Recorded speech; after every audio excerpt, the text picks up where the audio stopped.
sinigeng Sandyakala wis pudar amarga tinilar sang Arka manjing Ancala.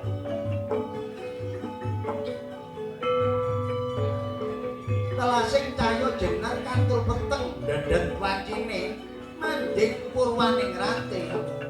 Ing madyane wana ngrendha wahana katingal wis wit ingas jejer sanga ranggo alas lan jati kumara anggen dia ngreksa mandera oyate nyawir pating saluwir kumrebyah kaya ring maning yaksa kang ngangge dirisi nenggih menika pasetran gondo mayit gawating kaliwat-liwat wingit kemati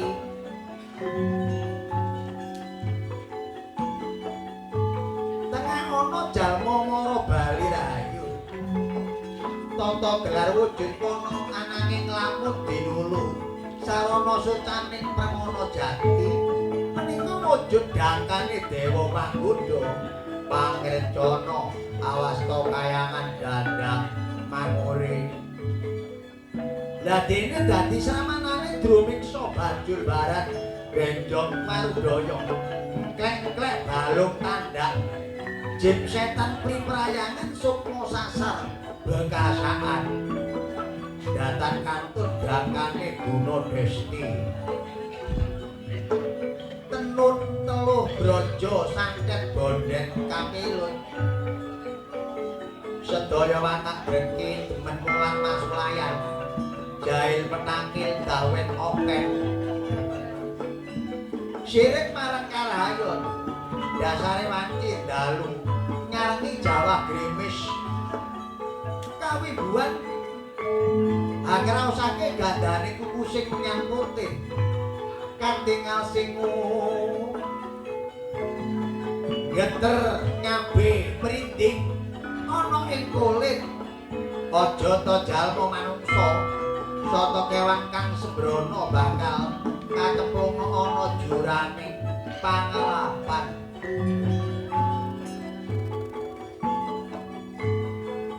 sinten to ingkang sinuyudan bangsane ngiluman lelembut jempri prayangan menika tilas widodari Tidamaya ingkang kasot jagat nata besit pandya Batari Moni ya sang Batari Durga sirna kasulistyanira salah kedaden wujud praseksi kang agegisi netra mentul esmu mancorong kaya mripating kucing Candramala grana mungal kaya campiking palma lambe biru binenge singga wandana abang lir tembaga waja ngrenjah kaya kuliting duren watak tandang mara tangan suku gendak gunane liyan karep ngombe getih nginum iso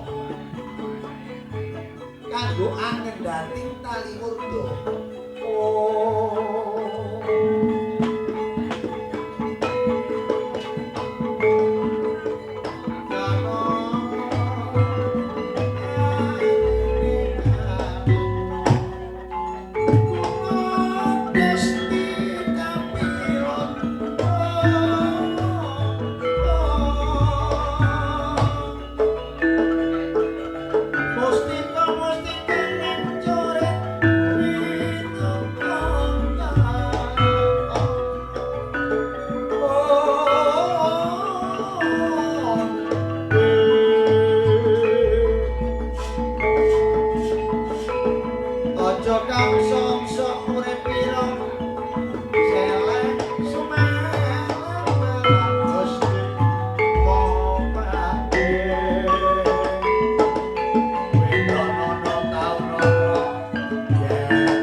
sing mbok gayuh ya nggih, kaya ana sing mbok gayuh.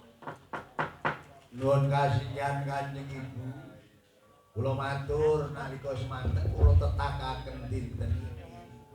Cariyosipun hari kalenggan dinten menika Kanjeng Rama ngedhoaken wahyu hidayat dhateng Mayapada kados ngaten. Ya ora kok semendati ora sabta ya nggih. Pancen wong aku iki mengko ngedhokno wahyu hidayat tumraping Mayapada. Lah sejatosipun wahyu hidayat menika kangge napa Ibu? Lho, kaya ngono arene. Ngerten ya nggih. Sajengane titah sing kasinungan wahyu hidayat iku kapetongane ing tembe besok bisa mujudake wiji ratu kaping sabta.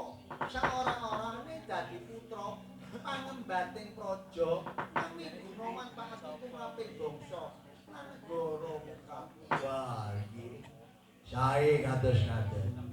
Lah mila panjenengan tembungaken dhateng Kanjeng Rama sakyang jagat Giriwati. Wahyu menika kangge ingkang putra Ibu.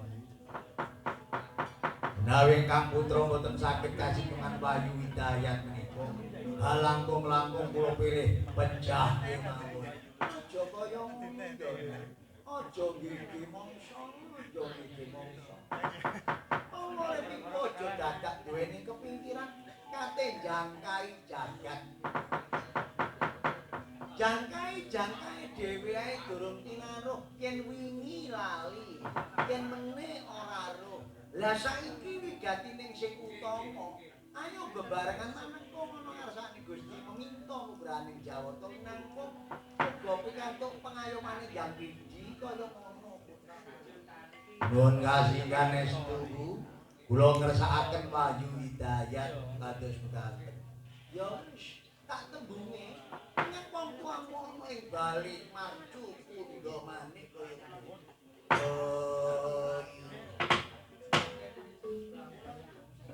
Kacarita Sang Bathari Permoni ya Budya Bathari Durga sang pinangisan ingkang putra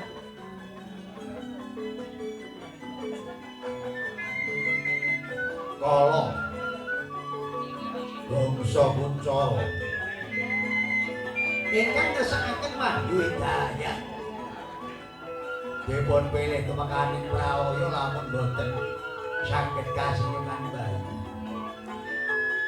enggalin cinarita Budya Bathari Durga ninggalno dandang mangure ninggalno pasetran bondo mayit sedya minggah dhateng bali marga mundha maning kakang bako putramu bae jaluk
sale mati.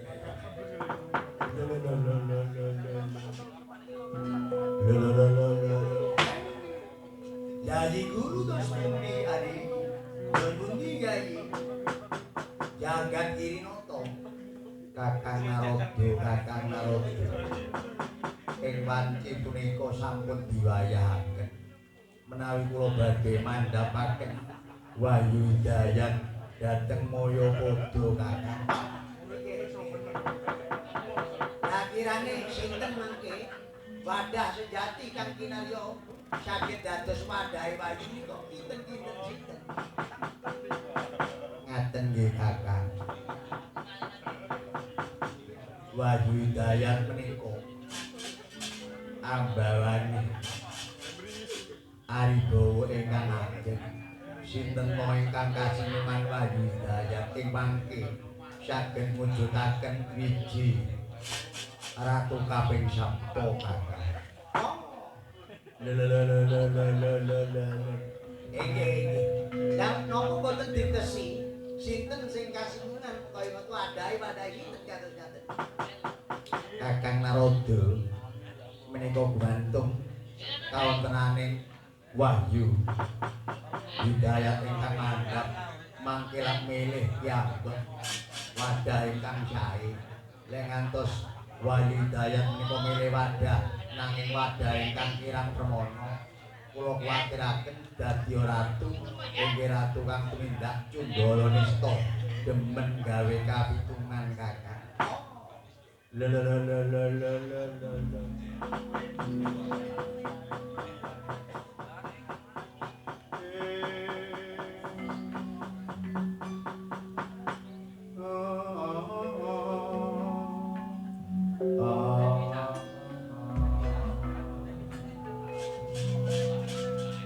Ngedep meja karo yakin piring telep-telep pokok angger warak.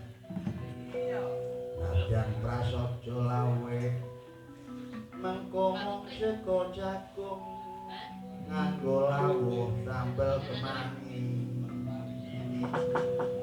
Ora lali lalapan pete jeng kolipun bolo telep tanpa rina. Rampung mangan ngombene banyu kendi udut rokok gajah baru.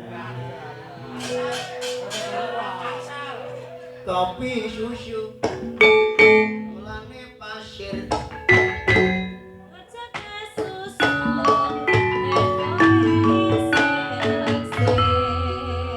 kopi susu gula kerean susu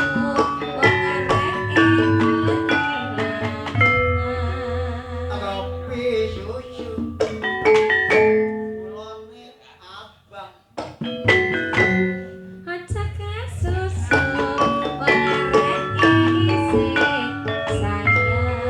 kopi susu ilang kopine kare susu kare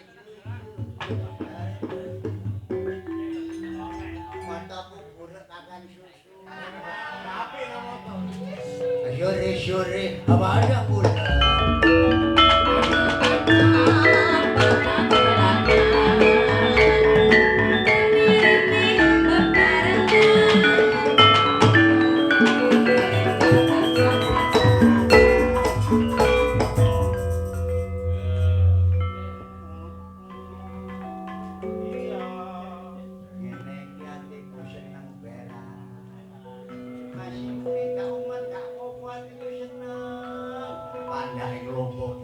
sindene kelompok kompak wis kate dina riyo masih gak dibayar gak apa riyo karo aku njaluk sepuro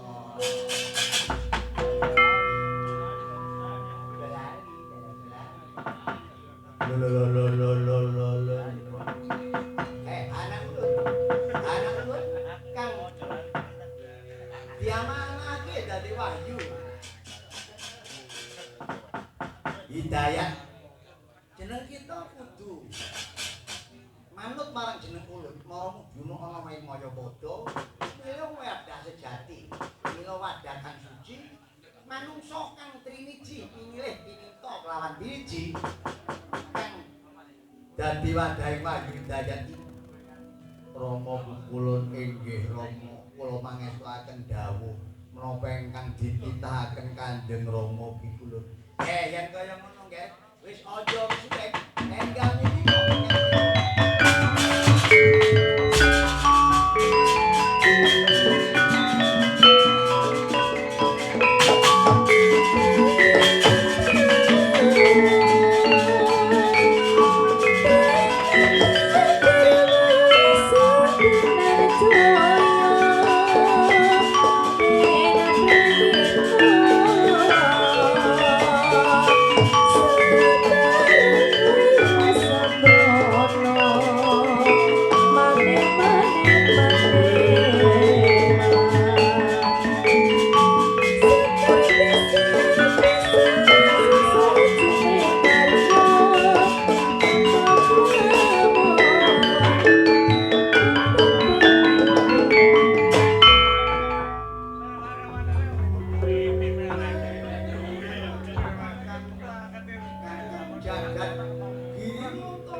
Widya Batari Durga ninggalno dandang mangure temengkono ing bale Martapundha maneh apa wigatimu ini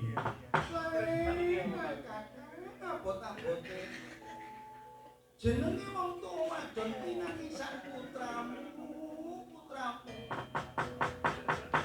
putramu karo bangsa Kuncara ngresakno Wahyu Hidayat sing arep mbok nono kakang jagat Giripati Wahyu Hidayat meneno putramu dhewe mesake yen nganti putramu karo bangsa Kuncara ora kasuwukan Wahyu Hidayat bakal ngenteni putraning Pralaya dipilih pantine kakang Budya Batari Durga ngelingono anggonmu teka ana kene iki saliban wis telat awit Wahyu Hidayat iku wis tak dumna ana ing Mayapada lho kula lagi sampun ketilapan ya pancen wis kari dos putih niki anak sampean ya wis mbuh karepmu kaya ngopo lho wong tuwa gak patek gene karo anake nek jendorone kok yo bareng wis lair kok nang jambang bayi bapakne gak patek tresno karo anak lah nek wong wedok kanggo dhuwit paribasane jare tak gadekno lho butuhe anak iso jajan kaya ngono wong tuwa apa gak tresno karo anak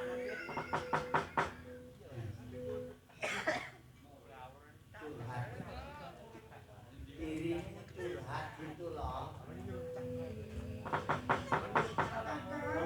palilono kakang aku kakang ya yen kaya ngono uberen dhewe blendiken dhewe yen pancen iki rezekine putraku kala bangsa Kuncara ing kono mesti bisa nyawiji nanging yen ora ya mbuh ora ngerti lha menawa kaya mangkono kakang wis kono tau breh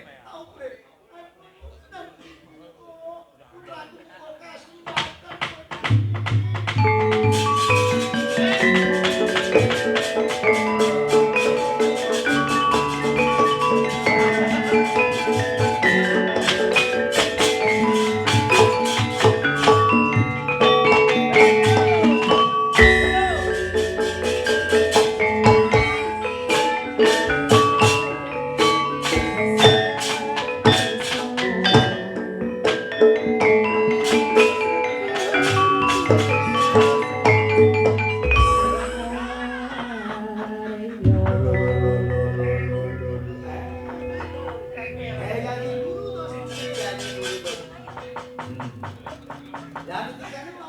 milih wadah dhewe, longon milih wadah dhewe. Dadi mau digerebuk karo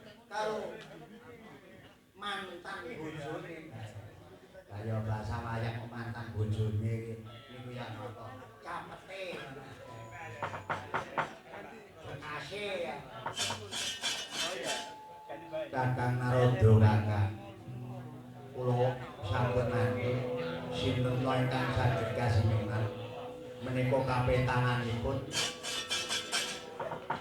nodi keimananing Wahyu Hidayat yen pancen boten kengan dipun krenah boten kengan dipun upama masa wurunga nderek kang tumindak culika ngaten kakang. Oh ngaten nggih nggih. Saya kados ngaten. Kula kinting saking katepian sajak sinten sing saged kasimingan Wahyu Hidayat.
Wahyu Hidayat ingkang mujud kamanungsan saknalika ilang sipate dados kayu biru memprak cahyane kang amblerenging cahyane.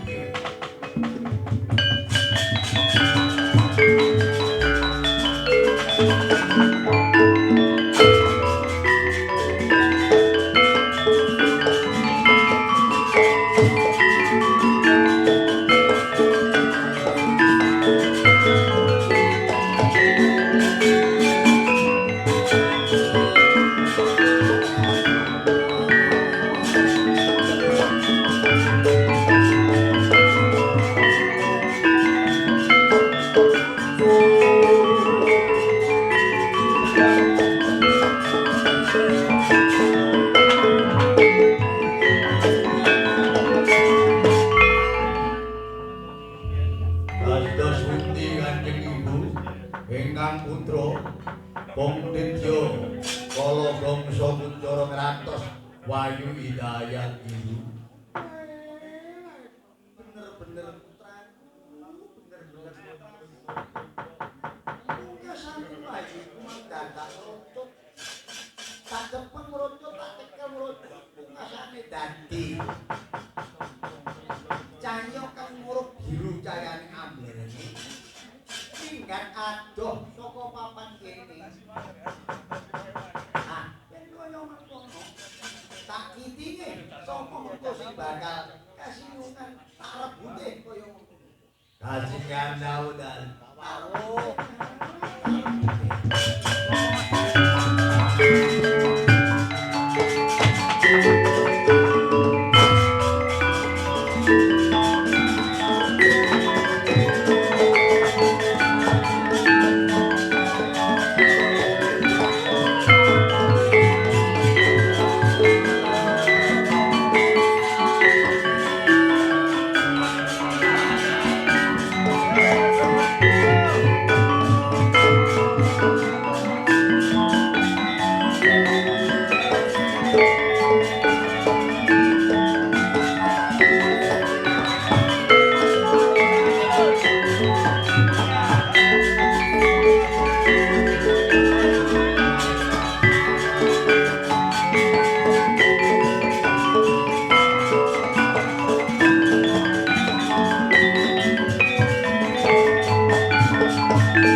Nyata Laksita Wahyu Hidayat anggone milih wadah-wadah kang sejati wadah kang suci manungsa kang nindakake mantekur sejati memuja swantah DP ana ngasane Gusti Kang Agung aku anakku sawiji ana donya kang bisa kasembadan kasinungan Wahyu Hidayat Jati sarana Werkudara iku wis menep Werkudara iku wis tentrem penggalihe ora duwe pengayuh kang neko-neko anane urip menyalirane urip iku kaprentah dening Gusti Kang ora layak sena budine ngrawit kaya jaroting asem gelunganing sena mono gedhe muri tegese kang didami-damake kang disuwun kang digawe cita-citane luhur ing bebuten ing tembe ngene ora ana manungsa kang bisa nindakake manunggaling kawula Gusti Japa Werkudara Japa Bratasena lha ning her Werkudara gugura anggon Niratapa gugura nang wis nang lugrak anggonmu mertapa wayu wis nyalira ana Werkudara dina semana ayo gugur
sabar ngalah, sabar ganeh, sabar sinting marang sepadha-padha.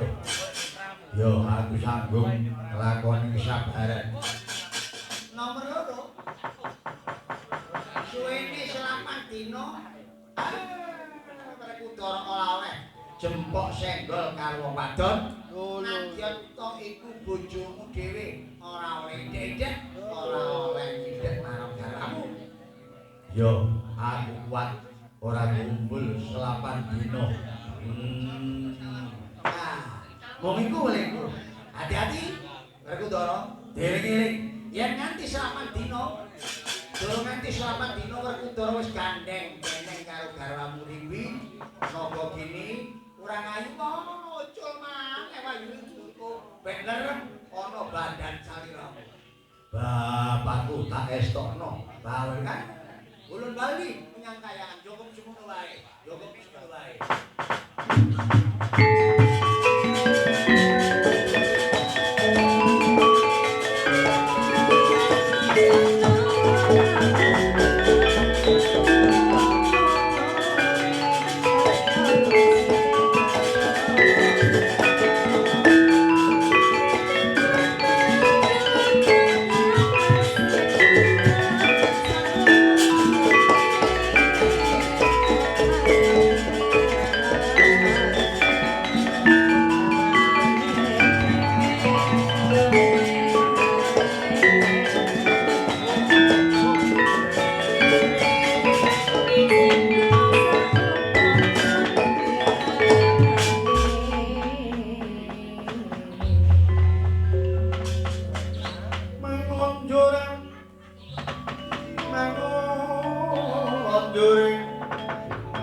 Godek seno simbal jojo ayo malang kumpul kamsir baraning seno budal pertemuan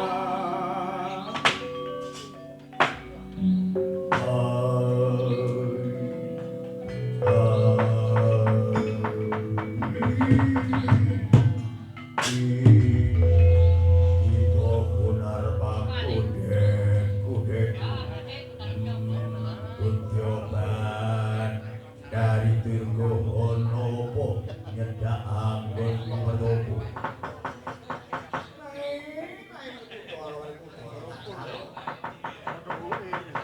Wahyu Hidayat kan wis mlebu ana jasake Merkudara iki jan petak-petok meneh tak jaluk bae Wahyu Hidayat kate tak paring putraku kala bangsa Kuncana kang kasinungan Wahyu yo rebutan yen kena nanging ora kena rebut aja ngalano Werkudara yen kena walating Wahyu Hidayat dadi wong dewa kok diayang-ayangi ku walat kok dewa kok diayang-ayang ayo gorene tak